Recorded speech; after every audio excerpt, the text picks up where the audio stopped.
in cheap clothing is more than a warning. Blah, blah, black sheep, have you any soul? Roaster, by the way, what the hell, they're mortals. Jack be nimble, Jack be quick. Jill's a little whore and her alibis are turning tricks.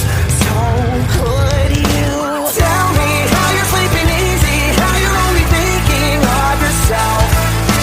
Show me how you justify telling all your lies like second nature. Listen, mark my words, one day you will pay, karma's gonna come collect your debt. Okay, so it's 2024, shit keeps happening, and we're gonna start off with Vince McMahon and his disgusting, nasty, horrible, evil self. And shit just like it's ridiculous. So much shit has come out over this one person and this man and the shit that he said, the evil, disgusting, nasty, just vile shit that he said, the shit that he done. Like he sex trafficked someone that worked with him, and she said that it was a UFC former world champion, and like everybody was like, "Oh, we already know who that is," because there is no other one. It's just Brock Lesnar. So she basically pointed out Brock Lesnar, and Vince was sharing her with Johnny Ace, which is not the first time that we've heard that him and Johnny Ace have been sharing people. This is insane. This is insane. It's fucking crazy. Crazy as fuck. And apparently this only came out because the NDA was not met, because Vince couldn't pay this woman to shut the fuck up. So apparently this woman just told her side of the story. And now we're in all sorts of weirdness because this is just getting worse and worse and worse. And Vince just needs to go away. I don't mean just like go away from the company, which TKO is saying if the investigation goes a certain way, he will be going from the company, which everybody in their mother would be happy if this happens. The problem is Vince just needs to go away, period. He just needs to go away because this is disgusting. This is nasty. Everything he's done, everything that keeps coming out gets worse and worse and worse and worse. The last one was bad. This one is 10, 15 million times worse. And there's text messages to prove all of this. He just needs to go. He just needs to go and get out of here and just go. He just needs to go. He needs to go. 100% agree. So, yeah, that, and I know people are like, well, that's not that fucked up. No, it's really fucked up. It's really fucked up, and that's just starting out 2024. But we're here to talk about other stuff in wrestling. We can't just harp on the worst shit of this fucking individual who is a horrible ass human. And Jericho, like he's no. I gotta cut you off there. Don't even call him a fucking human because he's not even a fucking human. Like no. Fuck that guy. And Jericho keeps fucking. He's not human either. Yeah, he's not human, but he keeps inserting himself into these situations. And he liked the comment that somebody was like, "Oh, this is nasty, vile, and disgusting." Unlike Jericho, who had a fake rumor put out there on him. And the thing is, the problem is, the only reason it's a quote-unquote fake rumor is because of the NDA that was signed. Nobody's talking because of the NDA that was signed. That's the problem. No one is talking. So, yeah, it's something out there. We know, we've heard, but it's an NDA signed, so nobody will get the full thing of what's going on. And Jericho is skirting by.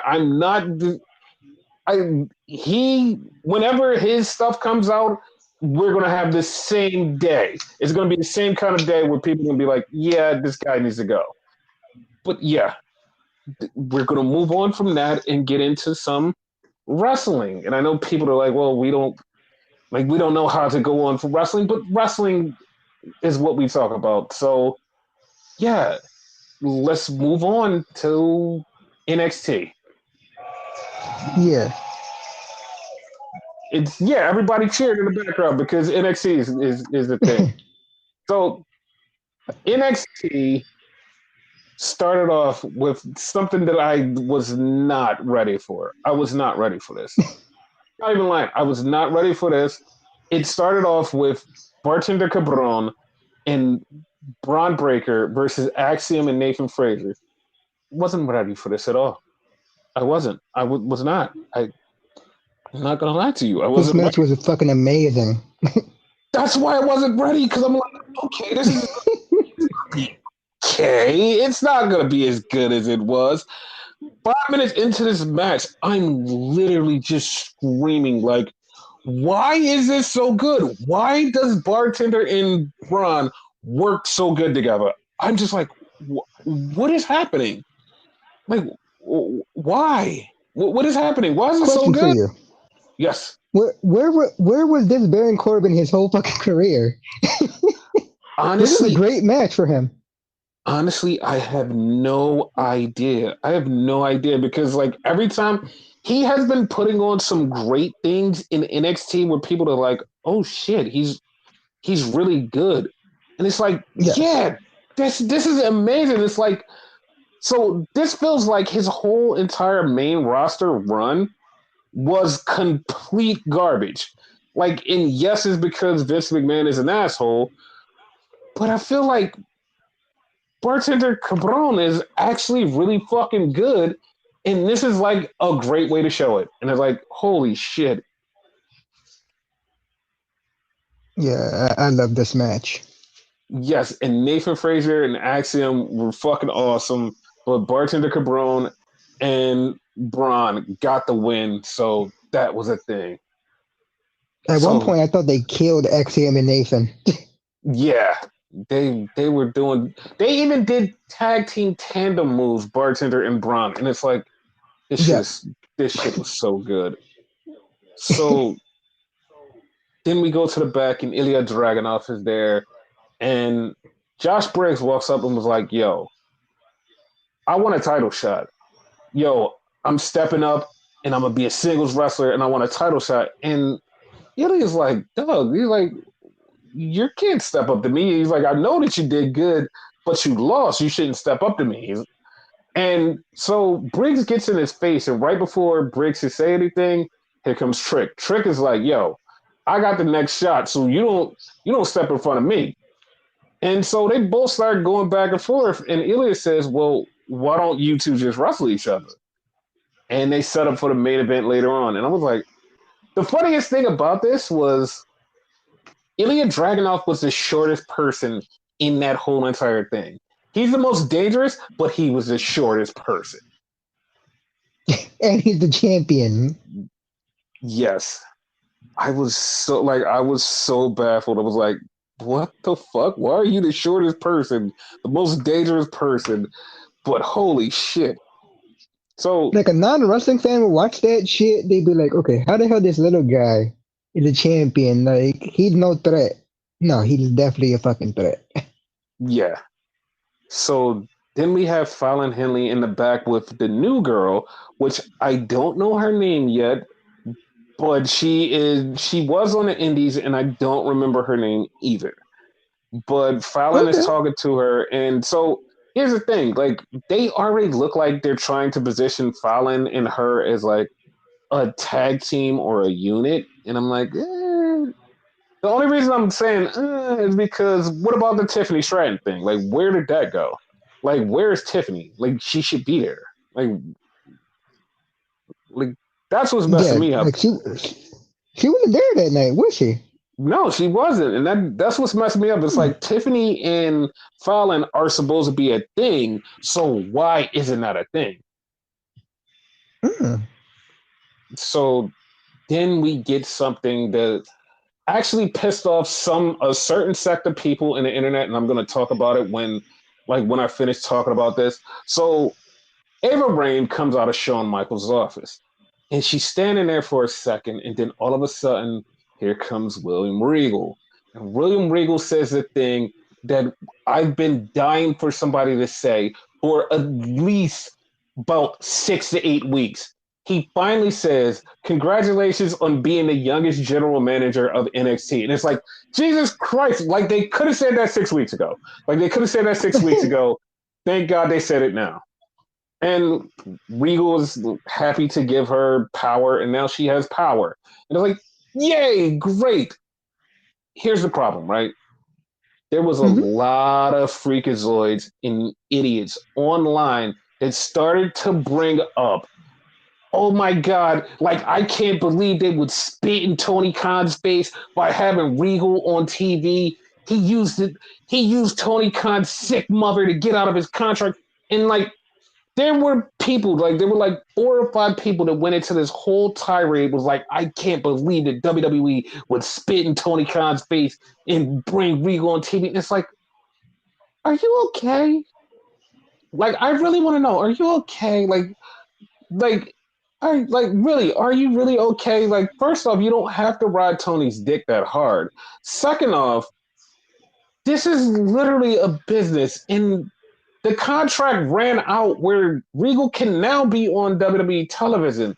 But are you okay? Because like even Tony Khan isn't mad about this. But are you okay? Like those people who get angry and irritated over the dumb shit, are you really okay? Like seriously, are you really okay? Because like what the fuck? Like why Evidently, would they're not okay. like why were people even mad about that? Like everybody else was like, oh shit, Regal's back. Oh man, I can't wait for him to say War Games. That's literally like what everybody's thought process was, except for these few people was like, oh my god, like you spit, like I can't believe out of all days this is how they spit in AEW's face. And like, what? Are you okay? Like, are you okay? I think just whatever, man. Just whatever. So so the girl who was backstage with Fallon Henley, her name is Ren Sinclair, and she came out because she had a match with Lash Legend. And Lash, like when this match started, I'm like, oh, they're gonna have Ren beat her. No, Lash Legend beat this girl, and I'm like, oh, that's okay. Like, like that was not what I thought was gonna happen. Right? It seemed like what you call it would have won. Rand, that is. Yeah, and then like Jakar Jackson kind of got in the match, and that led to Fallon Henley coming out helping Ren. So Fallon and Ren are a thing, and they beat up Lash and Jakar, which basically is going to set up a tag team match. Like, okay, I'm down with that. yep. So then we had OTM go up to Tony D'Angelo and his family's establishment and throw some stuff on the floor and just like fuck some shit up and be like, oh, okay, they fuck some shit up. All right, whatever. Like, and they I think basically the girl on their side beat up the girl on Tony's side. I no, forget their names. that was later on. That was later on. This was when they were in the Oh, restaurant. So it was like oh, okay. they're going for the tag titles, sure. All right, whatever. So then they go to the premiere of the WWE 2K24 trailer. And you're the video game guy. What's your thoughts on this? Because I have some thoughts, but what's your thoughts on this? That's good. Like they added some more matches and whatever. I wish they would just go to fucking like current gen. Like last gen is holding that shit back, but so far so good. It's not too much to know about it. Like Cody's on one cover, Bianca Belair and what you call it, Rhea Ripley's on another cover, and they got a bunch of legends and current superstars on the third cover. They have special guest referee. They have casket match. They have a gauntlet match that hasn't been in the game for like a couple years now. And one other match I can't remember right now, but basically added 4 more matches. So it's pretty good. Of course, I'm gonna get it. You know, I'm covered on my channel. Everything Enigma, Renegade Enigma, Enigma Nation, whatever you want to call it. Just Google it. I mean, not Google it. YouTube it. You'll find it. So I hated that commercial. I hated the commercial. The commercial was, if you watch the commercial, you'll be like, the fuck? Because why the fuck did you AI generate Stone Cold Steve Austin and Hulk Hogan and all of these people onto these faces? It's like, what are you doing? That's disgusting. Like, I'm watching it and like you see Hulk Hogan's face is like, ew, what the fuck is that? Then you see Stone Cold's and it's like, what is that? That's disgusting. They even did it for like a CODY scene, and it's like, why? Like these people are alive. Like, these people are living. It's like you don't have to AI generate their faces and make them talk. You can literally have them talk and then put the face on there with technology. Like there's technology to take people's face and swap it and de-age it and put it on somebody else's face instead of just going, fuck them, we're just going to do it AI generated. It's like, what? It's just disgusting. It's like these people are alive. I can understand if they were dead and be like, okay, man, I mean, yeah, that kind of works. You could have just face swapped. It's like, what is happening? It was disturbing. It was disturbing because, like, if you watch their faces don't match up with the faces that's there. It's like, that's disturbing. Like, why? It's like The worst one was Stone Cold. yes, and it's like, why? Like, why would they do this? It's like he's alive. He's literally doing nothing. He's bored. Like, you could have called him and said, "Hey, Stone Cold, can you film this?" And we could have just fixed the face, and they'd be like, "Oh yeah, no, that works." They're like, no, they were like, fuck it, we're going AI route. It's like, The funny part for their promotional thing, because they posting like every day now, they actually posted something with Stone Cold right now. So if they did it now, like live, I don't know why they put the AI stuff. Like, yeah. Stone Cold posted a picture like the day after of him with a mullet, and he was like, "What's wrong, guys?" He's like, "Isn't this just normal?" And it's like, first off, you shouldn't put on a fucking hair thing with a mullet. Like we know that you're still bald, but it was funny, and it's like, see, Stone Cold is here, and he still posted. Like, just fucking get him for the trailer. Like, it's fine. It's like, Jesus, it's just what's wrong. Everything was wrong with that. Every single one of them was alive. Like, I could see if like Dusty was in the commercial. He's no longer with us. You know? Yeah. But like everybody's I'm totally with you with that. like that was so disgusting. It's like everybody's alive. Oh. So then we had Elektra Lopez. She came to the building and she's like, "Yo, where's Lola Vice?" And he was like, "I don't know." And then we had Dijak versus Joe Gacy. Dijak comes to the ring, and Joe Gacy just attacks him from behind. They just start fighting, chair shots. They wind up throwing Joe Gacy through the wall. Joe Gacy comes back. And then, like, he just won't die, and he just starts beating the shit out of Dijak. Dijak chokeslammed him through the table. They separated him. Joe Gacy's a sick, wild man, but Yes. I don't even know how to feel about this yet because, like, I haven't seen, like, the full totality of what the hell Joe Gacy can do, but I don't know how to feel about it. Like, it's weird, but, like, I don't know how to feel about it. So far, I like him, but like, I feel like he had to go heel. Like this whole face version of him, like I'm kind of sketchy on, you know? Yeah, Like he's a complete psycho. yeah. To me, it's just not clicking for me yet. It's not clicking for me. So then we had Ariana Grace. She's in the back, and she's doing her thing where she's always in the fucking locker room just talking. No one's there. She's just talking and just like reciting her own things. She's just talking, and all of a sudden, Elektra Lopez comes in and is like, "Yo, where's Lola? Where the fuck is Lola?" And she's like, I don't know." And she like said something smart, like Elektra said something smart to fucking Ariana Grace was like, "Yo, you're not really the queen around here. You're just some weird chick." And she's like, "Oh okay." She know not to fuck with her now. Yes. So then we had Von Wagner, and he's training. And he's like, I didn't know he played football. Like, I'm not even joking. I didn't know he played football. This was very new to me. And like, they showed pictures of him playing football, and like, he's getting ready. And then Robert Stone's twin boys, are fucking awesome. They came in and they helped Von Wagner train, and I'm like, this is fucking awesome. Like I That love was this. so fucking adorable. Like I love this. This was so good. I was like, yeah. And once again, this is one of the things that like I made a joke about. Shawn Michaels got us to care about fucking Von Wagner. How about that? Because like I gave two fucks about him, and Right? like I And love this segment. exactly. So then we had Lexis King versus Trey Bearhill.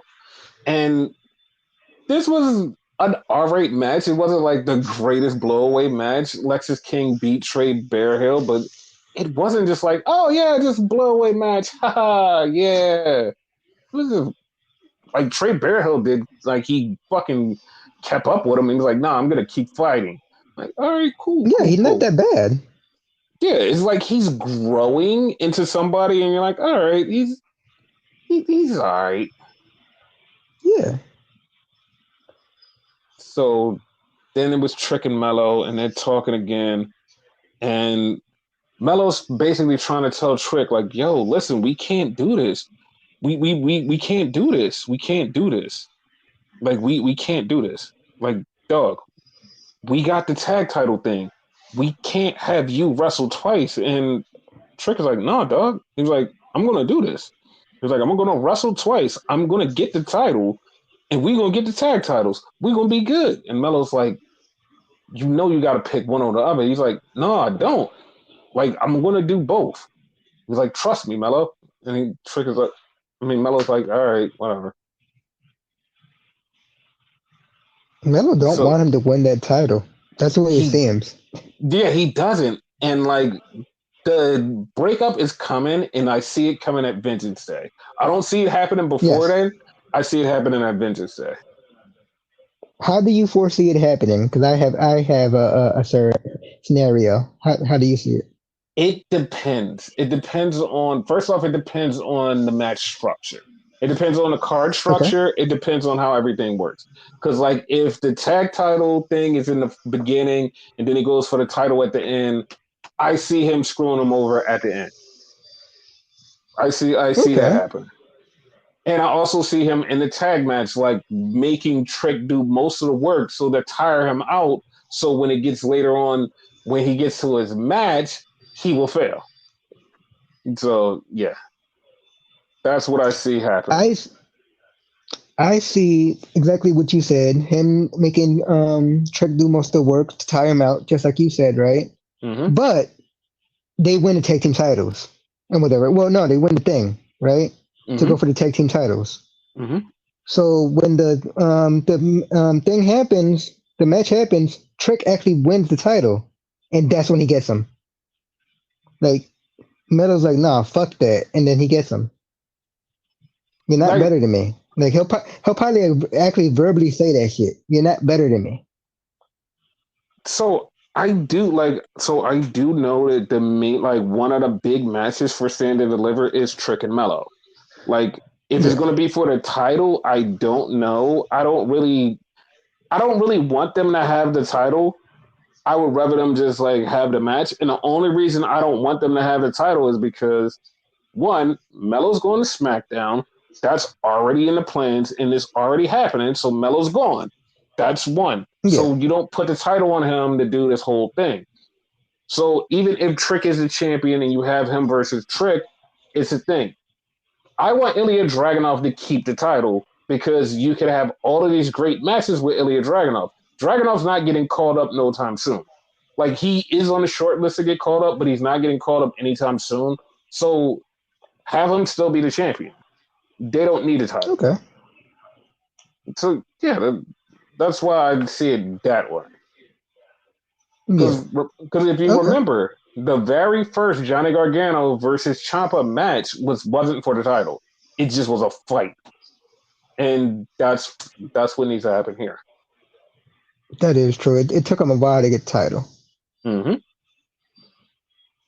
So then we have the Supernova sessions, and Supernova is sitting down with Lola Vice. And as he's sitting down with Lola Vice, he's talking to her. And then Elektra Lopez comes up. And Elektra Lopez basically says, "You don't want to do this. You don't even want to be a champion." She said, "All you got signed for is shaking your ass on Instagram and doing MMA fights in bikinis." And I'm just like, okay. She was cutting that girl deep. She was cutting her deep. Yep. I And think they changed her gimmick for some reason. Like, obviously she had the same music and all that, but when they had the match, all that's gonna change. I think. wait, who? Lola or Elektra? Uh, Electra. And Elektra did mention being part of Legado del Fantasma. Now, see, here's the weird part: is like she's a face down here, and they're heels up on SmackDown. So Mm-hmm. that doesn't work. And I do have to say this: Elektra Lopez was the star of this whole entire segment. She was the star of this Yes. segment. She took this, and this, like, I'm not throwing a shot at her, but this was the best Elektra Lopez that I've ever seen in NXT. She was a star. She felt like a fucking star. It's like, yeah, like, this is different. Okay. No, I 100% agree with you. And again, I think that's why it seemed like they're going away from that whole gimmick that she had because had a whole new vibe to her. Like I actually liked her. Like I haven't been a big fan of her like ever since she left Undergado. Yeah, because of, like, they haven't figured out a way to use her, and like, this is it. This is it. This Yeah. makes the sense. So she attacked Lola Vice, and that was a thing. So they're gonna have a match. I think they said it was at Vengeance Day. I'm not sure, but I do know that they have a match. I swear it was next week, but you might Oh, be it right. might it Well, might no, be next next week week. is Vengeance Day, right? No, no, no. Vengeance Day is in like 2 weeks. Okay. So yeah, like it might be next week. Like I said, I know that they have a match. I don't remember where they said they're having a match. So I'm like, I know the match is coming. The match is coming. Yeah. So that's a thing. So then we have the Chase U thing where everything is getting repoed. Everything is getting repoed. They're taking everything. Repo man. He should have Like he showed up. should, yeah, he should have been there. They just start taking everything. They even take stuff off of the walls, and like it's so funny. Riley Osborne was like, "Listen, dude, I can't stay here anymore, so I'm gonna leave." And he's like, "Mr. Chase is so fucked up," and they're taking everything. And Duke Hudson is still sitting there, and he's like, "Mr. Chase, why are you?" He's like, "Why are you this way?" He's like, "This is just some random stuff that they take." He's like, "Who cares?" Then they took his trophy, and then he got instantly sad. It was like, "Hey, you can't take my My trophy." trophy. That's it. It was fucking hilarious. Like you talking shit and then they took your shit. Now you're sad. That was so good. And then Right? Duke leaves, and they take everything from Chase, and they do the fucking Fresh Prince of Bel Air scene where there's nothing in the room, and Mr. Chase is just standing there, and it was sad. Like, okay, okay, um, like I love this. Like I loved it. It was funny. Is it me or was that not like the regular Chase U set? Like it seemed a lot smaller than like what it normally is. So they move around in a bunch of different places, so it was Yeah. one of the Chase U sets. Oh, okay. So then we had Reggie or Scripps versus Dragon Lee. And okay, this was a lot of flippy shit, but it was actually like, what the fuck? This is actually good. Yeah, I really enjoyed this match. And while the match is going on, you have Obafemi standing there looking, but then OTM gets jumped by the family and Adriana Rizzo. So they set up a match for next week. Yeah, next week. 6-person match next week. All right. I'm down. And Reggie loses, and Obafemi says, "Yo, I'll give you your title shot, Dragon Lee. I'll give you your title shot at Vengeance Day. Okay. You could have So, given to him now, you know. no, fuck that. So then we have BBC in the back, and BBC is standing there, and Thea 2.0, this very perky, upbeat young lady shows up, and she's like, "Hey," she's like, "Guys," he's like, "You need to pick yourself up," because they're trying to figure out what they need to do as a tag team. Then she gives them, she says, "Listen, you guys should write down 5 things you like about being a tag team, and this is and she said this and that. I don't even remember what she said, and fucking Idris is like done. Idris is like, yo, there's nothing we can do. We've tried everything. And Malik is like, dude, we haven't tried this, so let's just try this and see what works. And I'm not gonna lie, I don't know what this is. I feel like whatever this is, we said this like a few weeks ago. They need something. I feel like whatever this is going to be the thing that's going to fix them. Whatever this is, I don't know what it is, but it's going to fix them. She's probably gonna wind up managing them, oddly enough. No, I think she will, but like I don't like whatever she's gonna do to him is gonna be so fucking weird, and it's going to make them an actual tag team where people are gonna be like, yeah, you know what, we're behind you and we want to see you win the tag titles. Not just because they're good, but like they're gonna have a character development, and you're gonna be like, oh shit, this is actually really good. Yeah.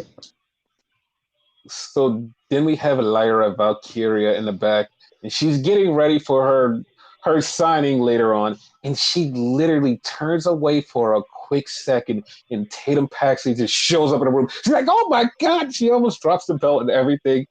Yo, fucking Tatum Paxley scares the living shit out of Lyra, and Lyra's like, "Dude, listen, okay, can we just like be calm?" She's like, "Listen." She was like, we could be cool, but you're being too clingy. Just stay away from me. She's like, just stay away from me for a little while. Like, this is crazy, and I don't. Wow, just you're scaring the shit out of me. She's like, And dog, chill.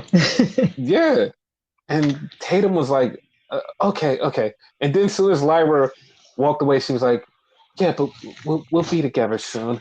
We'll be together soon. Like, okay. All right. So then we have And again, she's talking to the belt. Yeah, no, she definitely is. Then we have Carmen Petrovic versus Blair Davenport. And this all stemmed from last week in a Rumble where Blair knocked out Carmen and she threw her back in the ring and she got thrown out of the match. But it's fine. But Carmen Petrovic, she has something. I don't know what it is. She has something. She just hasn't put it fully together yet. And she's like not truly there.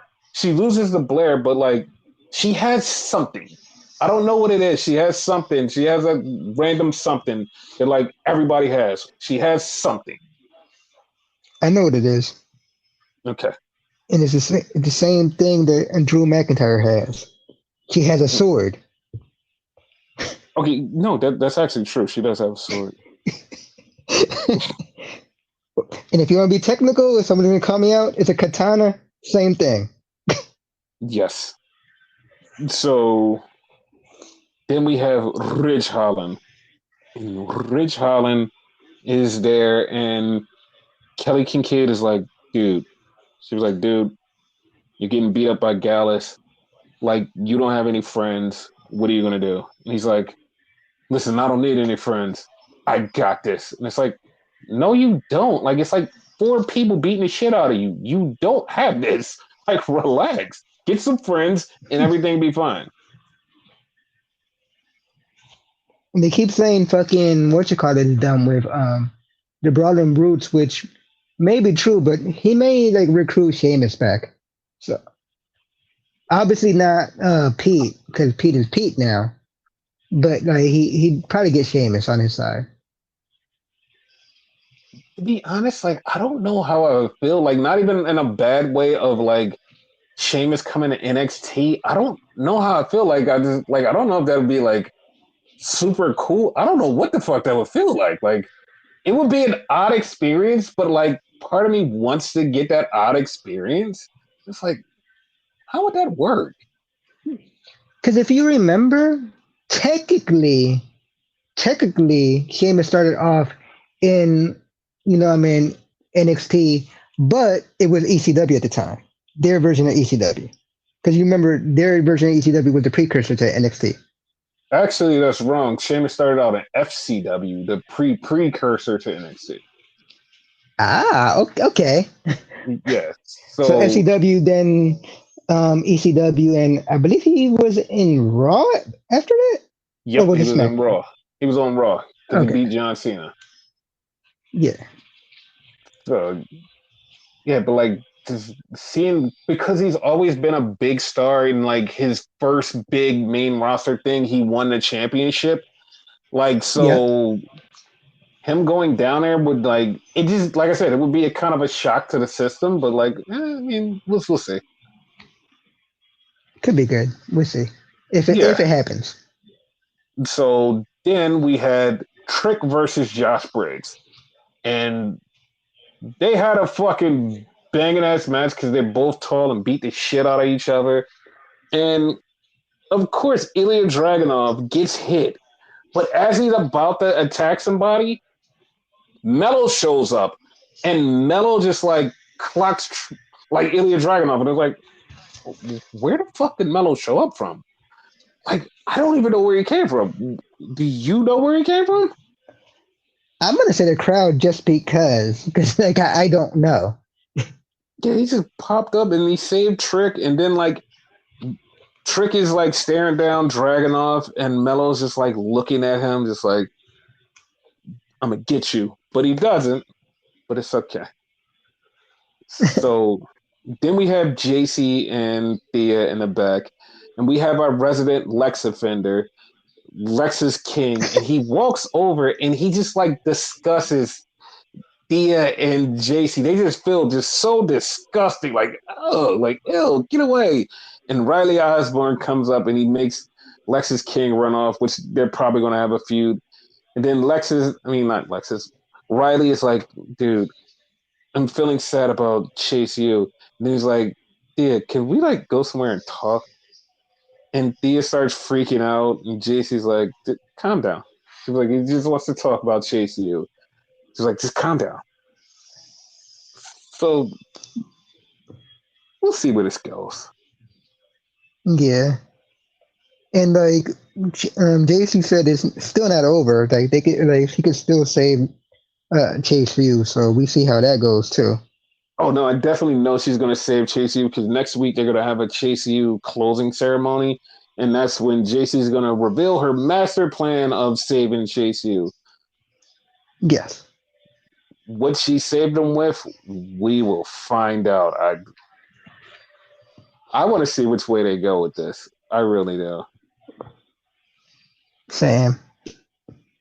So then we had another quarter catch promo, and Trick and Mello in the back, and Mello's like, yo, he was like, what the fuck, man? He's like, not Mello, but Trick's like, yo, what the fuck? And Mello's like, yo, I helped you. He was like, just like you helped me. I help you too.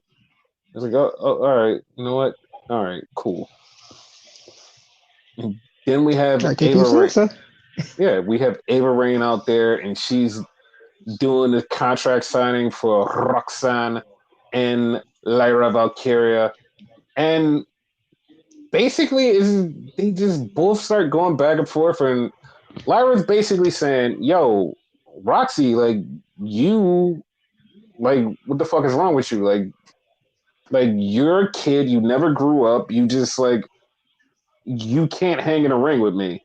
And Roxy goes, well, Lyra, without the belt, who are you? She was like, you're nothing. She was like, nobody even cared about you until you won the belt. Like, who are you? And they just start going back and forth. They get in each other's face, and then all of a sudden, Tatum Paxley literally slithers out from under the table like the darkness she is, and just like slams Roxy through the table. And she looks at Lyra. She's like, I did good. And Lyra's like, no, what are you doing? She's like, why did you do that? And Lyra's like freaking out. And Tatum's like, I did good. No, you didn't do good. Like, and Lyra just leaves. Was like, dude, I can't do this. She's just gone. She, Lyra went to like help up Roxy. Roxy was like, "Fuck out of here." Yeah, like this is gonna lead to the Roxy Hill turn, and I'm okay with that. Yep. Now, question: like, I don't foresee this, but it just like something popped in my head. Right? Mm-hmm. What if Roxy and Tatum are in the cahoots? Like, this is a whole thing. I don't think so, but like, what do you think? That no, that'd be really dumb. Like the smartest thing to do would be have Roxy lose this, Roxy go on her fucking angry arc, and that's the whole thing. And then Yes. you already have a built up Tatum Paxley versus Lyra Valkyria feud.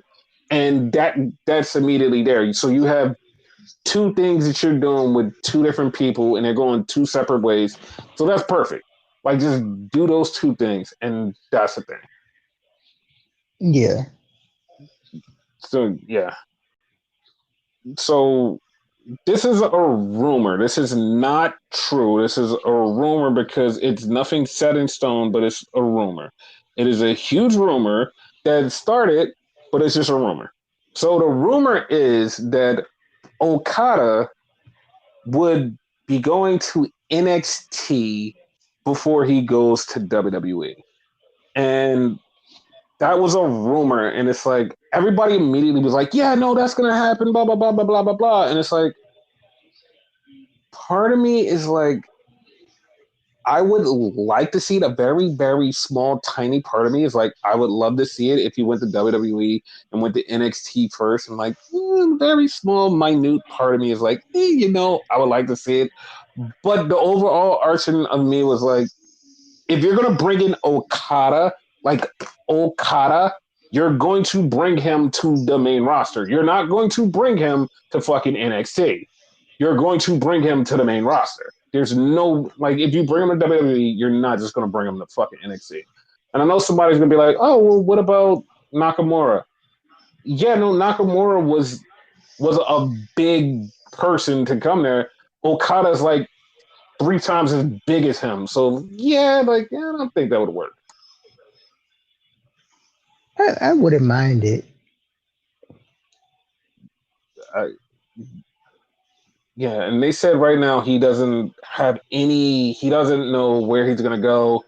He they're saying like he could be AEW bound, he could be WWE bound. No one knows where he's gonna go. So and he had his last match in Korakuen Hall. Now this last match in New Japan, last match in Korakuen Hall, and it was for the 6-man tag championships against TDMK. And of course, because Okada's Okada keeps the titles, gets the win, and then he vacates the titles in a very emotional ceremony. Good for Okada. Good for Okada. Yeah. So also in that show, Ren Narita took on Shota Umino. And Shota Umino is like slowly becoming the next in line, kind of. And Shota beat Ren, who was with House of Torture.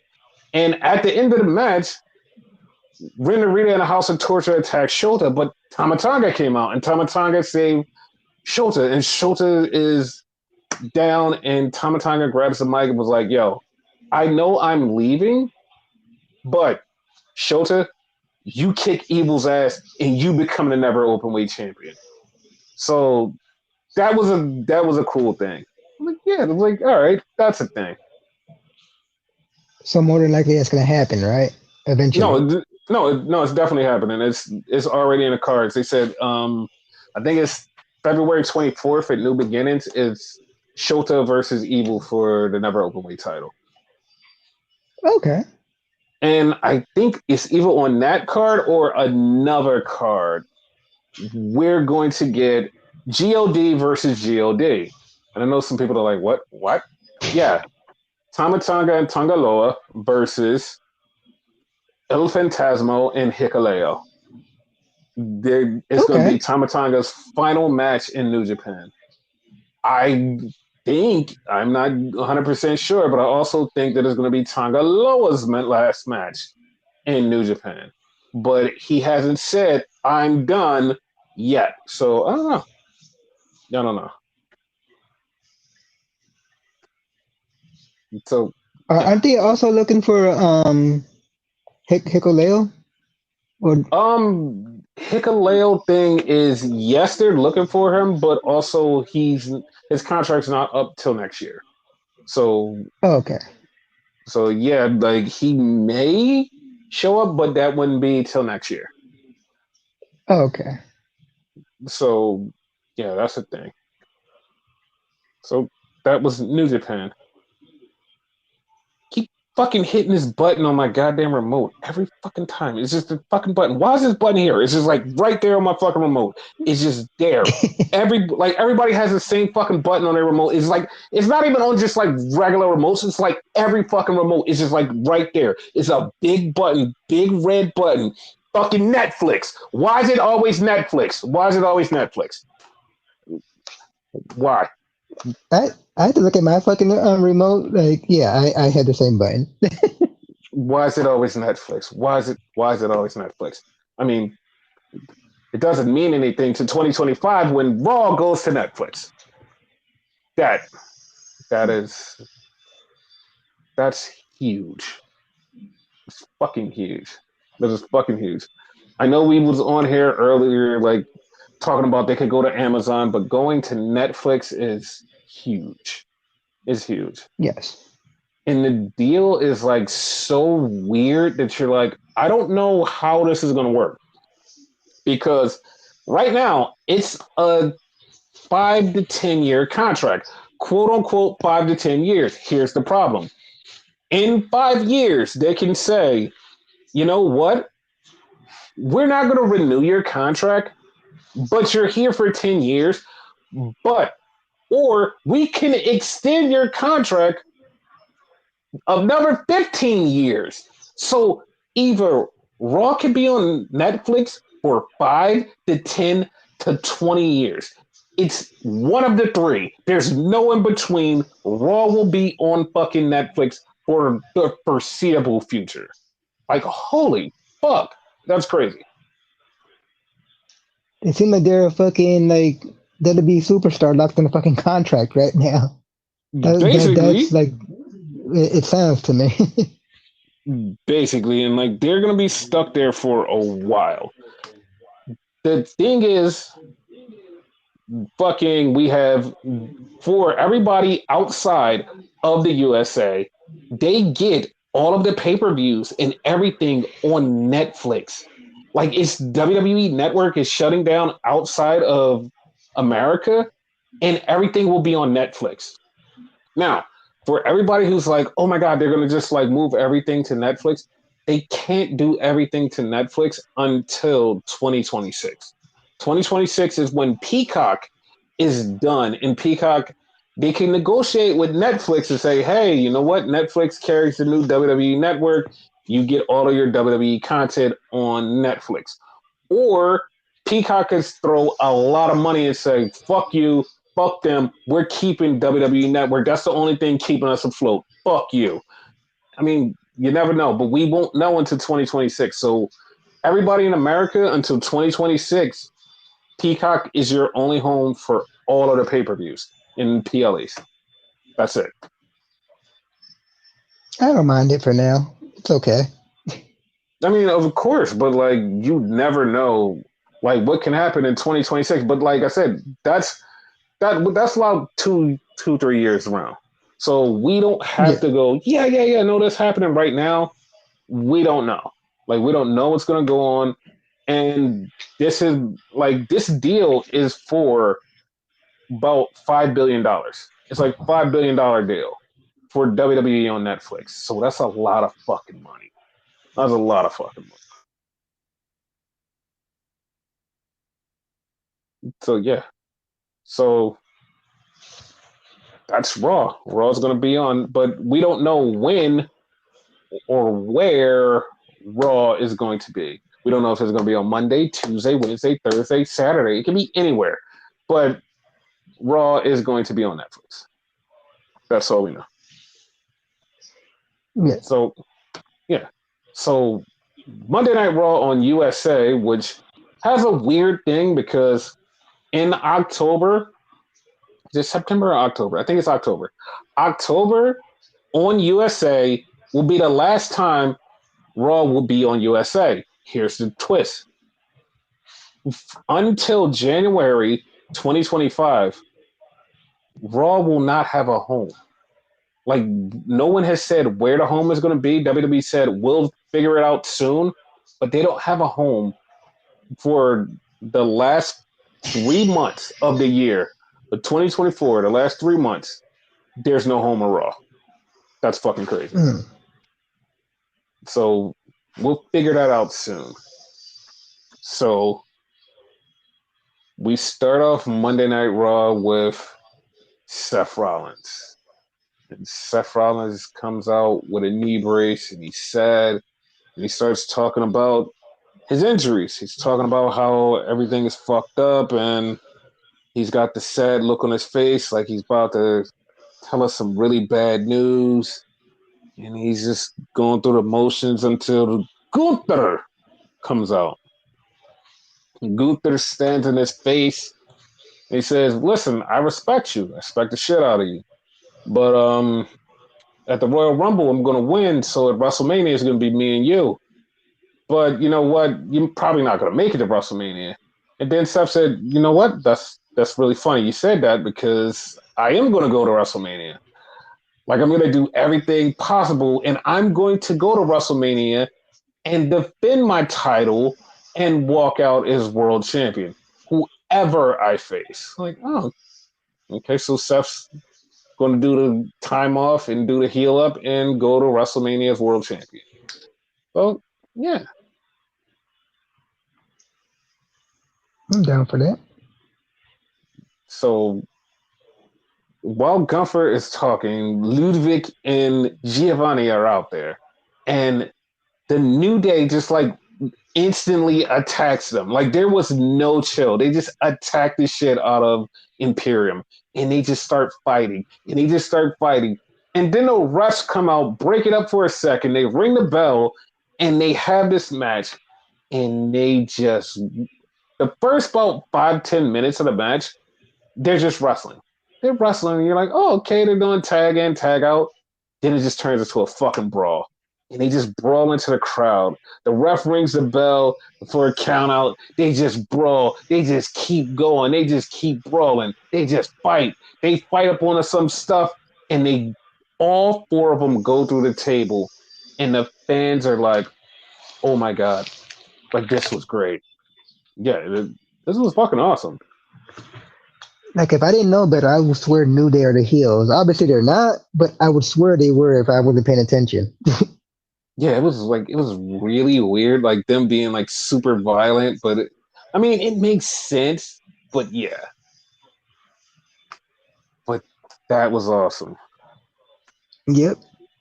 So then we had a Judgment Day segment backstage. This was so fucking good just because of Finn.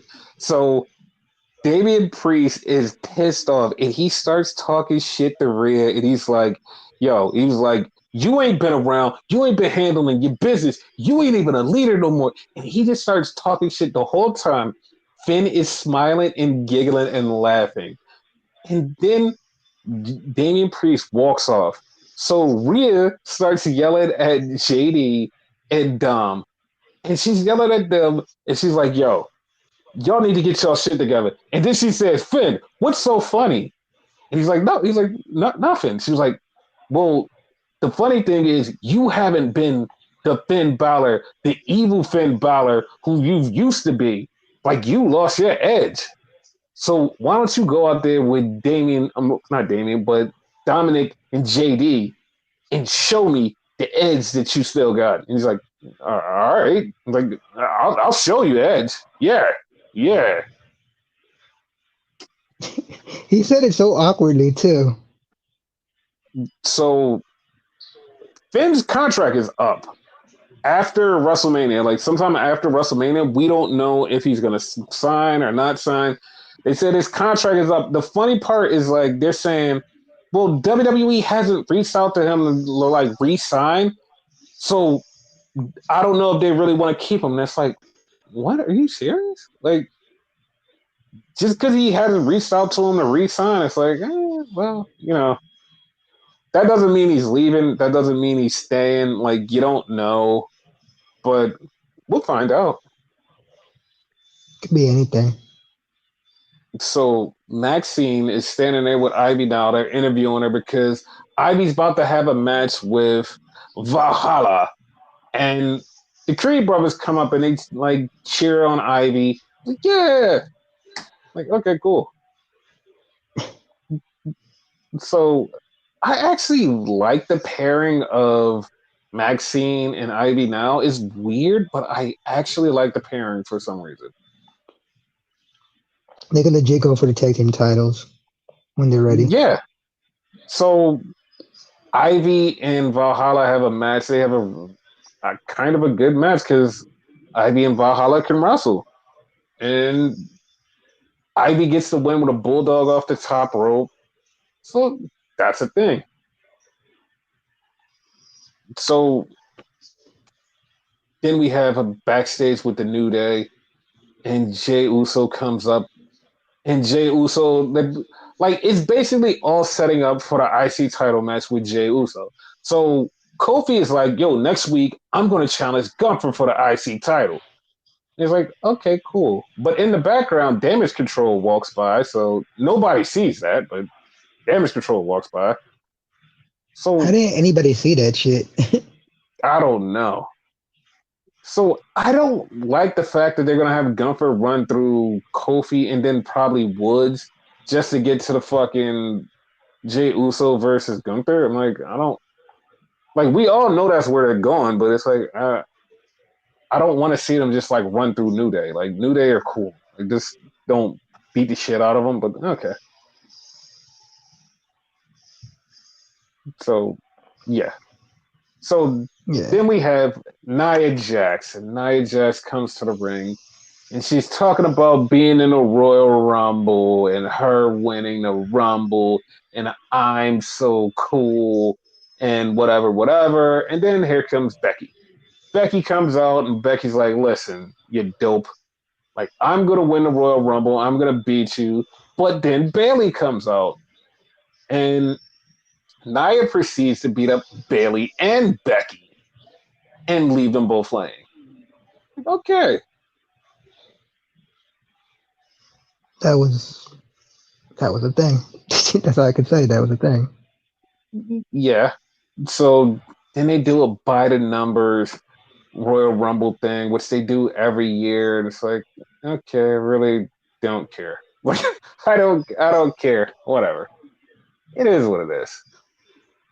Like these numbers things, they don't get really good. They just like, well, and like, cause I don't know why. I'm not a fan of it because it's like it doesn't make sense to me. It's like by the numbers. Like the first couple of years they did it, it was like, okay, cool. Now it's like annoying. Fuck it. Okay. We get Becky and Rhea in the back. They have a little interaction, and Rhea basically says, "Listen, you got to win this, or you're not getting a title shot." So, hey, it is what it is. So then we have Miz versus Dominic Mysterio in the crowd. In the crowd, they had a Tom and Nick sign. I'm done. I am so done.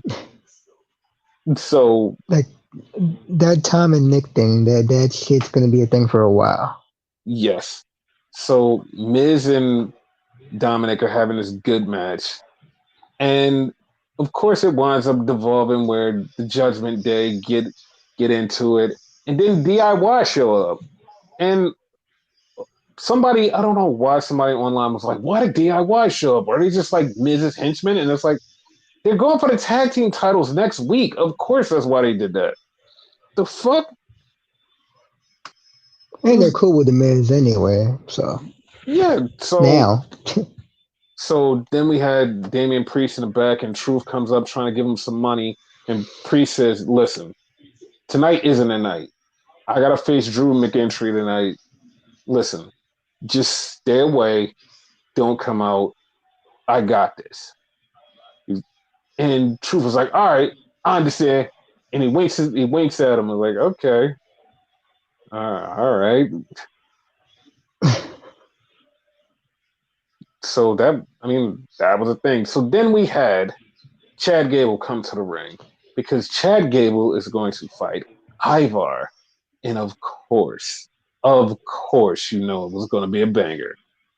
It Yep. it was a banger. It was a fucking banger. Chad Gable was doing all sorts of cool shit, slamming Ivar, and Ivar was taking it. And it was like, yeah, no, this is great. This is great. Like everything about this was great. Ivar with the high flying moves too. Like Mm-hmm. fucking crazy this match. Yeah, like it's so weird to me that Ivar is like just because of Eric getting injured, Ivar has just like taken off and become this great singles wrestler. Like I know that they're not gonna put a title on him anytime soon, but like holy fucking shit. Like he's fucking busting his ass. He's fucking making himself look awesome. Like fuck yeah, this dude is awesome. Yeah. Like they need like a big man title or something just for him. Him Mm-hmm. and fucking what's his name? Bronson Reed. Like they're like probably like the best big men there. And Ivar beats Chad Gable. And then we have a Bronson Reed promo where Bronson Reed says, "Listen, Jey Uso, I don't care what you think. You're going to face me because I want to be Intercontinental Champion." Like, okay, all right. Jey Uso is going to take on Bronson Reed next week, and it's like, here's the thing, which a lot of people like haven't really seen, is like we need to see more solo Jey, the build up to Jey and Gunther, and this is the perfect match for Jey. Like this is a big guy. We're gonna see how he fares. We kind of know where this is gonna go because it's probably gonna be Elimination Chamber where we get Jey versus Gunther. I'm all for it. Yeah, I could see that. The one thing though, right? Like perfectly found a match, right? Mm-hmm. Did it feel a bit random that all of a sudden Bronson challenged Jay, which had nothing to do with nothing with each other? Like it No, it felt did. random to me. No, it didn't. That means you missed it because here's the thing. Bronson Reed Mhm. last week said he was going for a title. I mistook it, said he because he didn't say what title. I thought he was going for the world title. He said Yeah. at the beginning of the promo, "I'm going for the Intercontinental Championship." Jay, you think you're ready for the IC title? Why don't you go through me to get to the IC title? That was it. It wasn't random. It was basically he wants the IC title. Jay wants the IC title. You shouldn't be challenging for the championship because you can't get through somebody like me. That's like the whole setup. Okay. Now you said you missed that when Bronson said that, right?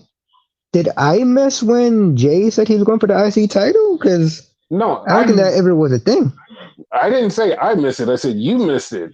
Like and Oh, Jay okay. and you also missed me just explain earlier in the promo when Jay said he was going for the IC title, but then Kofi said he was going for the IC title. They both Okay. said it in their promos. And I Gotcha. recapped it and you missed that part. So moving on. So then we had the big face to face that everybody wanted to talk about. It was Cody and CM Punk face to face. This was so good, especially how it built. It built as like from the very beginning, it was like, this is going to be a very low level promo because they started talking and you're like, oh, this is going to be a low level promo. Punk brought up the fact that Dusty told him to watch out for Cody when he was younger.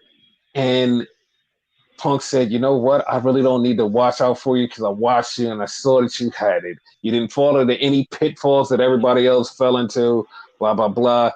And they just start going back and forth with these little, just subtle talks. And then Punk just starts talking about his life and says, My dad was blue collar. You had to come up, and your dad was Dusty Rhodes. And you know what? Because the way I came up, I'm more American Dream than you. And then Cody just like, oh, okay, all right, sure.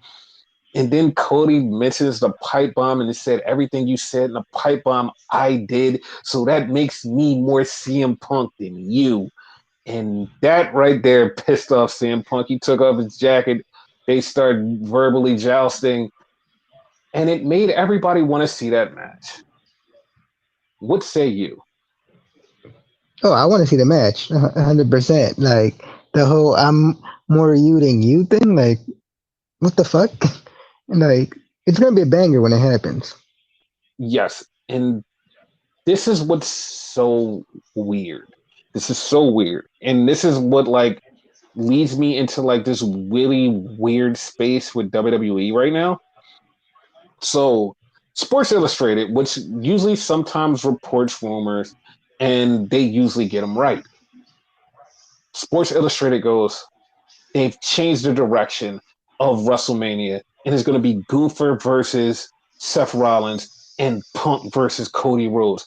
Cody isn't going to get to finish his story. And this was this big thing. And it's like,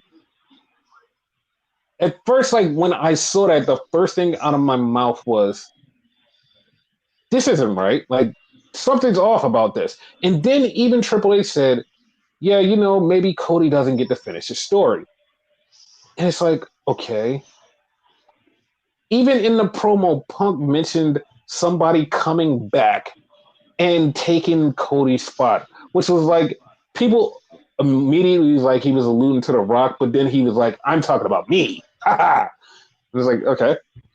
But like the Sports Illustrated story, like it was so random that like they were like, oh, it's Rock versus Roman and all of this stuff. And then it came out the day later was like, you know what? All of that was a lie. Everything that you just reported was a bold-faced lie. And Sports Illustrated was like, wait, what? Sports Illustrated literally had to print a retraction saying, listen, that was a lie. Somebody lied to us and said that this was happening. Our trusted sources got it wrong. And everybody at WWE was like, none of that is a thing. Like everything you just reported was not a thing. Like we didn't change any plans for WrestleMania. Some things are changing, but none of that you got reported, none of that is a thing. And it was like, okay, this is weird. Like this is weird. And I know that you're like, well, why is this weird?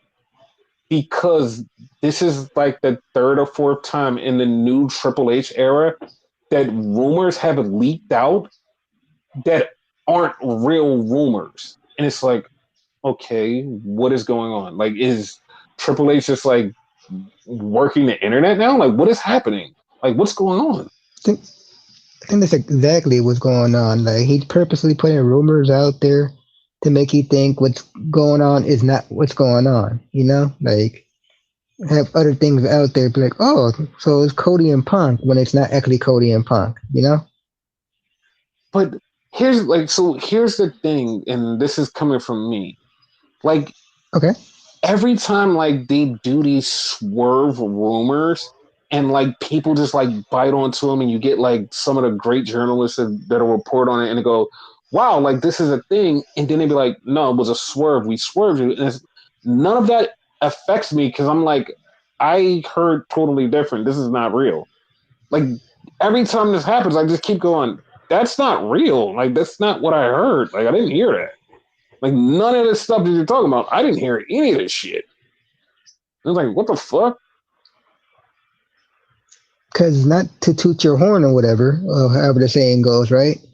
Unlike a lot of other people, you do your research and you look up shit. A lot of other people, they'll see that and they run with it, report it. You don't do Yeah. that.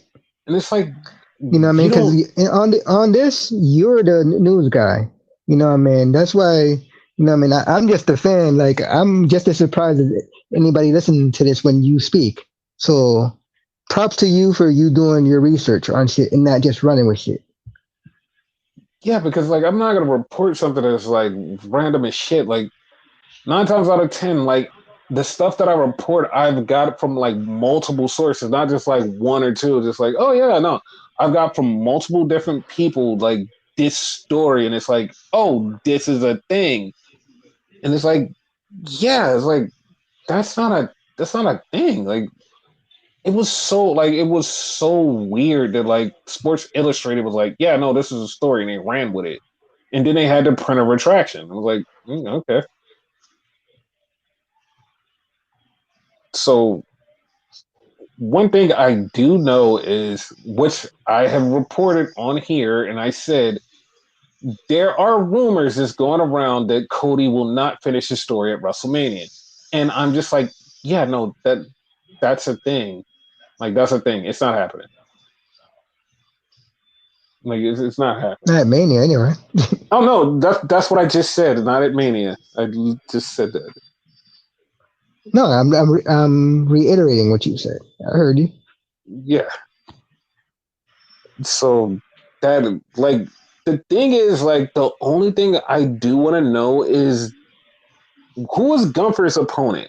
That's what I want to know. Who is going to be his opponent at WrestleMania, because it was already penciled in for him versus Brock. But now that Brock is in the controversy, what do they do? Like, do they still do WWE dumb shit and they go, fuck it, we're going to bring Brock back so he can face Gunther? And it's like they can kind of get away with it because Brock wasn't mentioned totally as like Brock Lesnar. It was alluded to who it was. But people know, and they're just like fully like, yeah, no, it's Brock Lesnar. So I don't Like, know it's what. obviously him. Yeah, so I don't know what WWE would do with this. Like, would they just go, fuck it, we're just gonna go full steam ahead with this match? Or do they just like totally shift away and go with Gunther versus somebody else? And I know somebody's like, oh, you said Gunther versus Jey Uso. Yeah, no, that's gonna happen at Elimination Chamber because Jey Uso is already penciled in to go against Jimmy at WrestleMania. So that's the thing. Okay. Yeah, so I don't know. Because otherwise, I would have said Jay, but since you brought that up, yeah, like, can't be Jay then. Yeah, so I don't know what they're gonna do with Gunther. So then we had a tag team match, which pissed me off a little bit. We had Candice LeRae and Indy Hartwell versus Shayna and Zoe Starks. Now, it didn't piss me off that Shayna and Zoe Starks got the win because last week I said the same thing, was like, why have two women's tag matches when one was supposed to be for the number one contendership and the other one was just a tag team match? And, well, we found out. So after that, Zoe and Shayna win, so now they're number one contenders, kind of, because the true number one contenders of the Kabuki Warriors beat the shit out of the TikTok Toxic Tag Team because the Kabuki Warriors are getting a tag title shot on SmackDown. Mm. But the thing that pissed me off was Candice LeRae needs to win. I know people are like, well, Candice is little and she's a mom. Candice can wrestle her fucking ass off, and people need to start treating her with some fucking respect. I want Candice to wrestle. I want Candice to wrestle, and I need her to wrestle. I need to see Candice wrestle.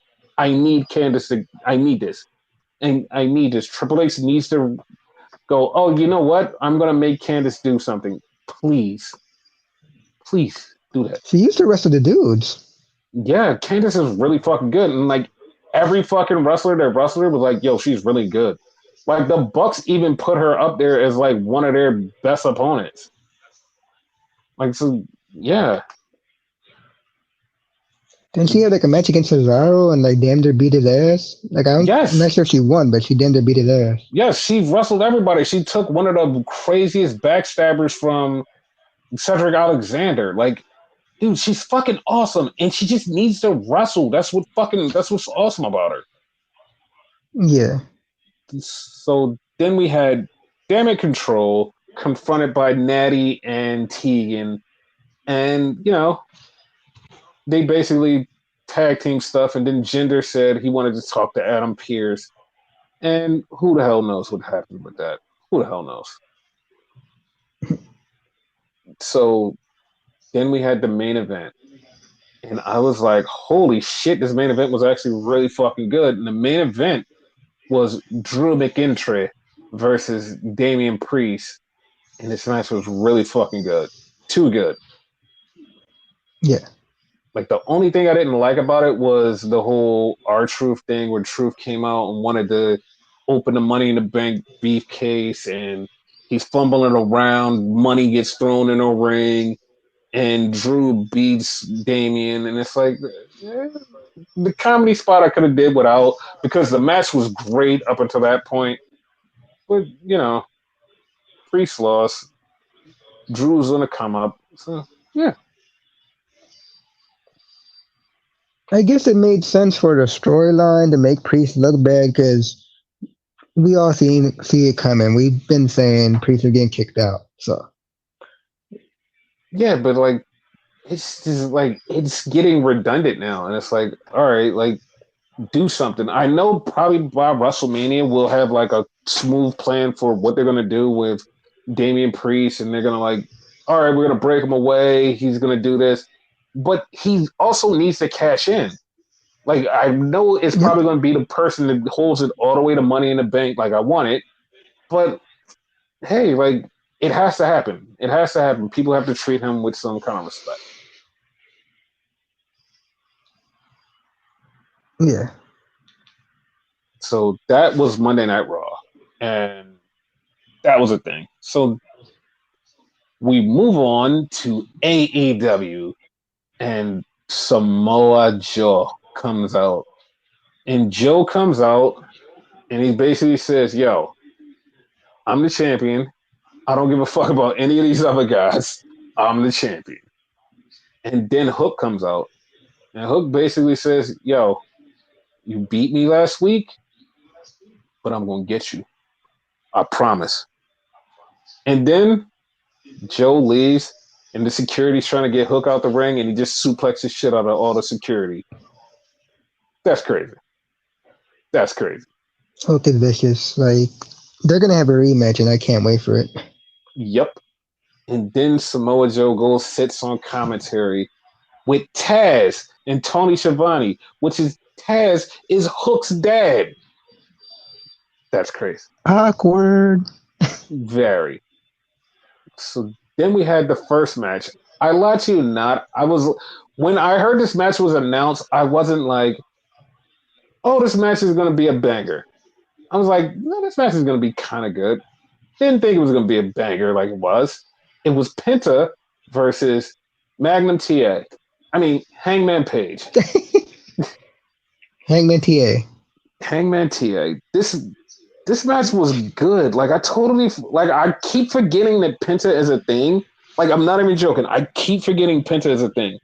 Like, every time, like, he comes out, I'm like, what the fuck? Penta's here? It fucks me up. Like he's an awesome singles wrestler. Yes, he is so good. And, of course, Hangman wins. Hangman wins. So, how do you feel about Hangman getting a win? I mean, I would say the match was for nothing, but they got the rankings, so it was for something. So I don't know. I'm indifferent. Like, didn't bother me, but it like I wasn't like overly happy about it either. It is what it is. I mean, yeah. So Yeah. then we had Orange Cassidy in the back, and he's holding the belt, and Renee says, yo, you're going to face Roderick Strong at the pay-per-view. And Orange Cassidy goes, well, I wanted to fight him soon. You know, that's like 6 weeks away, so I don't have anybody to fight. So I told Tony Khan, get 4 people together and have a match, and whoever wins the match challenges me on Collision. I want to defend my title. And he just walks off. I'm like, what? You could have just not had anything. And he's just like, no, I want to fight. I'm very confused. For someone that has a lazy gimmick, like he is like really, I don't know what would be the word, active. Like he really wants to defend his shit for someone who's supposed to be lazy. He puts in so much fucking work. He just works his fucking ass off. Because no So lie, someone with that gimmick, you would expect them not to want to do matches, right? exactly, exactly. So then we have Nicholas and Matthew. They walk into the building. They come into the building all of a sudden late, and they basically just like do their little EVP gimmicks. And then top flight security walk past them, and they're like, "Hey, you guys just getting here?" He's like, "Hey, have a nice day." Blah blah blah blah blah. And it's like, bitch, y'all just got here. What the fuck are you talking about? And top flight even was like, "We've been here since 1:30. What are you talking about?" It was I know there's technically not a difference, but I hate Matthew and Nicholas more than I hate Matt and Nick. Yeah, no, I hate both of them. Well, I hate all four of them. Everybody you just mentioned, I hate them. Yeah, I agree. There's really no difference, but like I don't know, like they're trying to be annoying now, which makes them more annoying. Yeah, it's just it's more annoying because they're trying to be annoying, and it's like Yes. it doesn't hit the purpose that you think it's hitting. It's just still fucking annoying. Like it's just Yeah. annoying me to the core where I hate you even more. And not in the So good heel way. Just yeah, you hate them. yeah, just like you just hate them. So then we had Trent versus Wardlow. And Trent fought back a little bit, but Wardlow beat the shit out of him and he powerbombed the fuck out of him, killed him damn near. And when Trent started to come to, Orange Cassidy, Rocky, and Chuck are out there, and Trent's like, yo, get the fuck away from me. Yo, get the fuck away from me. He even pushed Orange, was like, yo, get the fuck away from me. And Orange is like, dude, what the fuck? I didn't even do anything. And he's just like, yo, get the fuck away from me. And to me, it feels like Trent is slowly becoming a heel, and he's getting away from the Orange Cassidy group. Like I felt like that been a thing, but they just like got away from it after a while. Kind of like how they did Julia Hart after she got misted. Like they kind of let it go for a while and then came back to it, let it go, come back. Yeah, and I think like now is the time to pull the trigger and let him just be on his own. Yes. So then we had something really fun, which was Deanna Purrazzo and Tony Storm face to face, and one half of the screen was black and white for Tony, and the other half was in color. You really like you really fucking text me like, what the fuck? Yes, this shit was so awesome. Like this is awesome. Like they gave her black and white. Like this is so cool. It And was crazy. they went back and forth, and Deanna was like, yo, like we are friends. Like we've always been friends. Like I've been friends with you forever. You slept in my house when you came to America. We have the same tattoo. And it's like they showed the tattoo because they're friends, like they're friends. And she said, listen, I don't want to face this version of Tony Storm. I want to face the badass Tony Storm that I remember. I want that Tony Storm back. And she wound up putting Tony in an armbar. Mariah May helped her get out. Some shoes were thrown. Luther got kicked in the face, and Deanna winds up holding the title at the end. I Wait, you mean, forgot the most important part. what part? When the shoe was thrown at fucking Tony, she got like knocked back into color. Oh yes, that's true. Like he hit her so hard, she went back into color. And then we had the obligatory John Moxley. Yo, I want to fight. I want to fight. It was like, okay. You always want to fight. Yeah, and it's like, dog, what? It's like you're not saying anything different. He's like, no, I want to fight. I want to fight. Somebody's gonna fight me. I'm gonna beat the shit out of somebody. I want to fight. And it's like, okay, okay, Mox. Like, I don't get it. Like, I don't get it. Like, he just always wants to fight. I understand that's his character, but he just always wants to fight. And he It's gonna fuck basically, me up when he has a total opposite fucking promo. Like, nah, I just want to be friends. I want to create a group and just have fun. There's something stupid like that. Like, wait. That's not you, dog. What the fuck? Yeah. And so he said he wanted to face Lee Moriarty. I don't know if it was on Collision or Rampage, but he wants to face Lee Moriarty. Rampage, I do believe.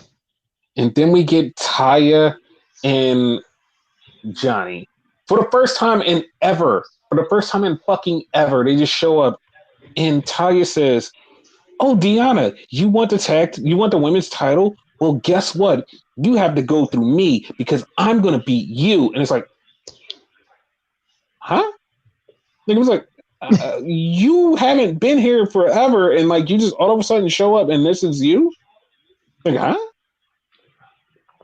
Apparently, she was on Ring of Honor this whole time, and like Ring of Honor counts as far as your win count.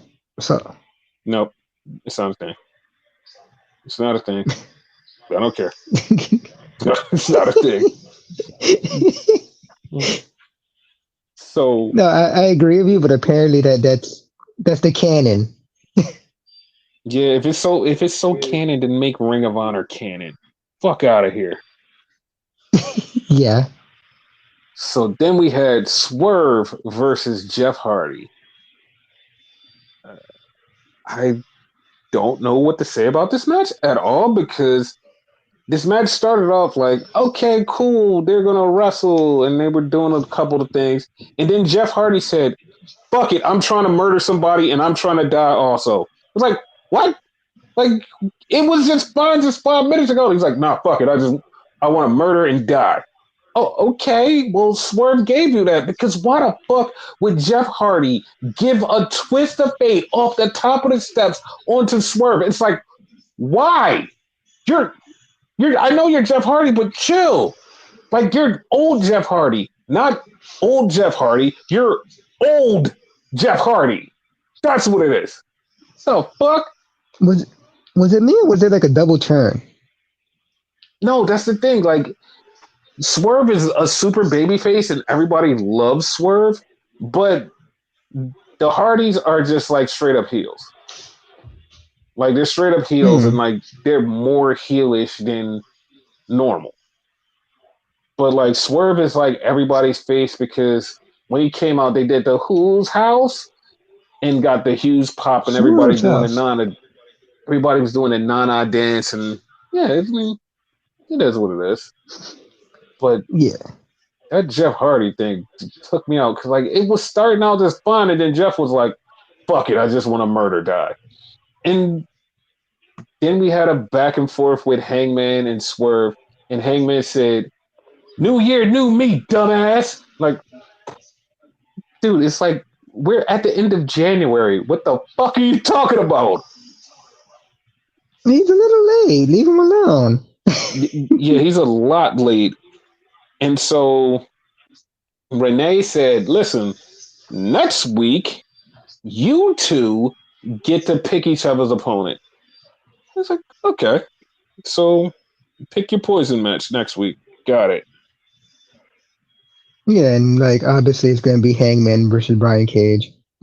I could already predict that. I really hope not. I hope not. So Like, we talk about retractions. Like, if I'm wrong, I'll come on this podcast next week and I'll retract it and apologize for that shit. But I 100% believe it's going to be on Brian Cage. yeah, I really hope not. Like, because that's so boring. It's so fucking boring.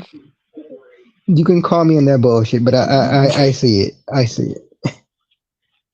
So then we had Thunder Rosa versus Red Velvet. And Thunder beats Red Velvet, and then after the match, Thunder Rosa says, "Tony Storm, I'm coming for your title."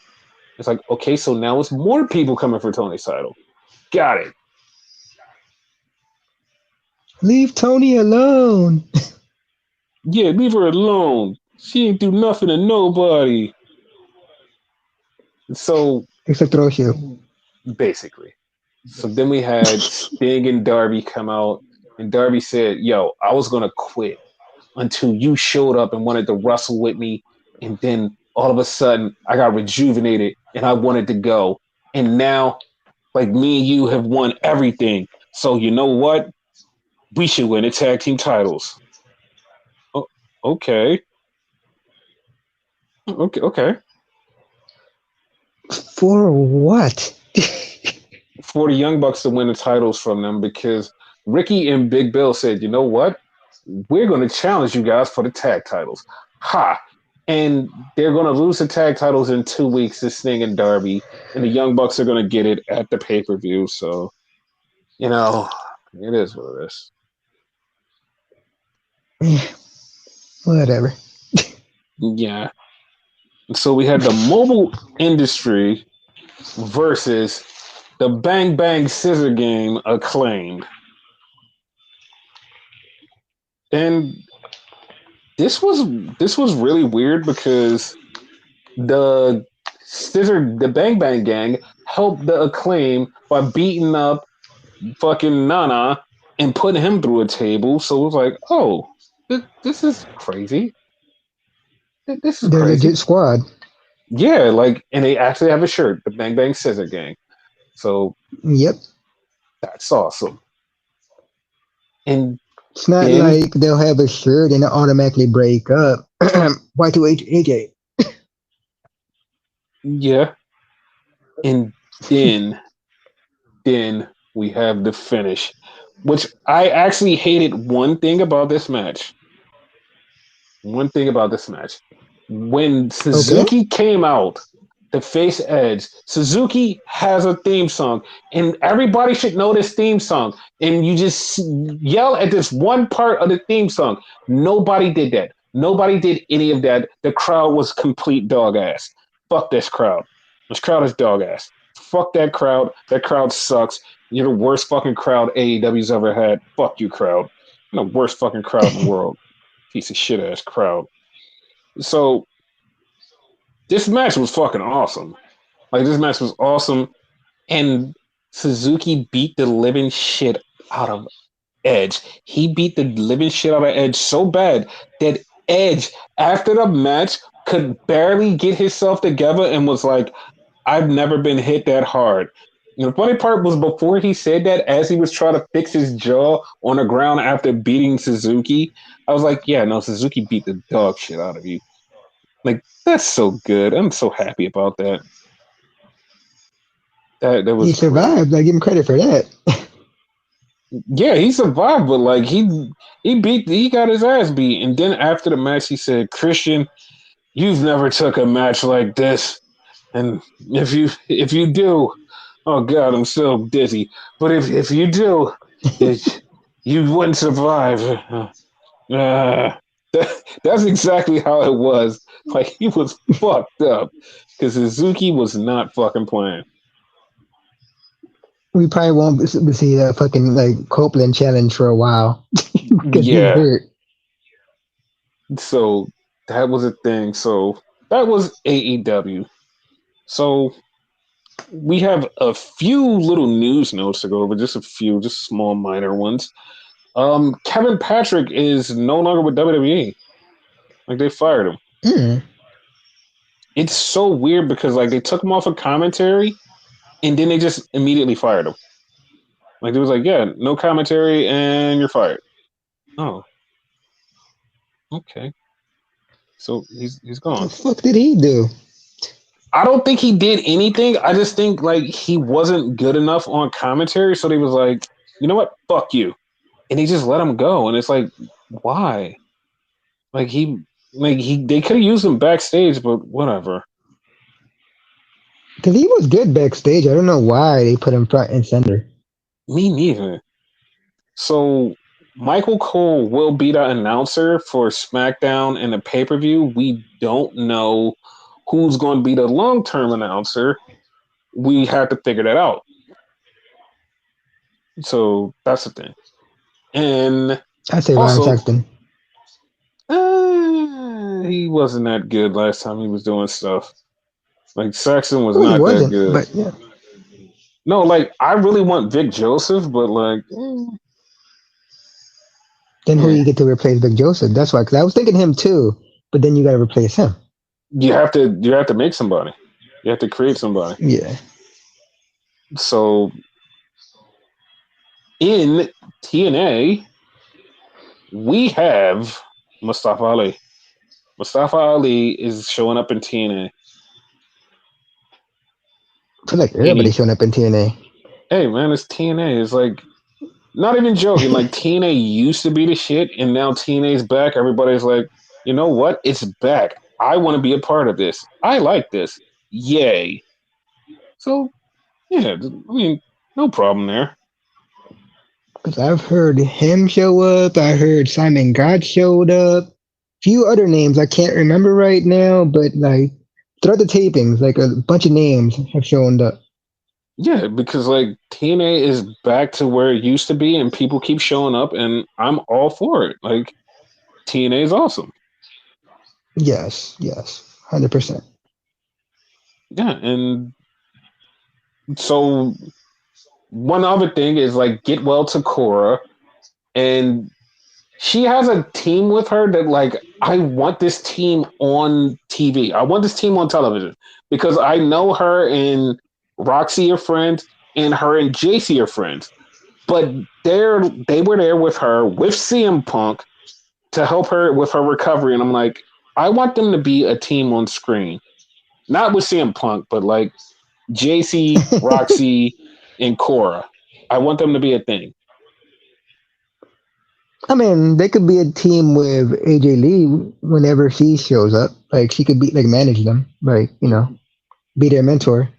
Very soon. So yeah. Do you Yeah. have any last words? No, I'm good. I was gonna say scissor me Viper ass last week when you brought up the fucking Bang Bang Scissor Gang, but yeah, that's done. Okay. Goodbye.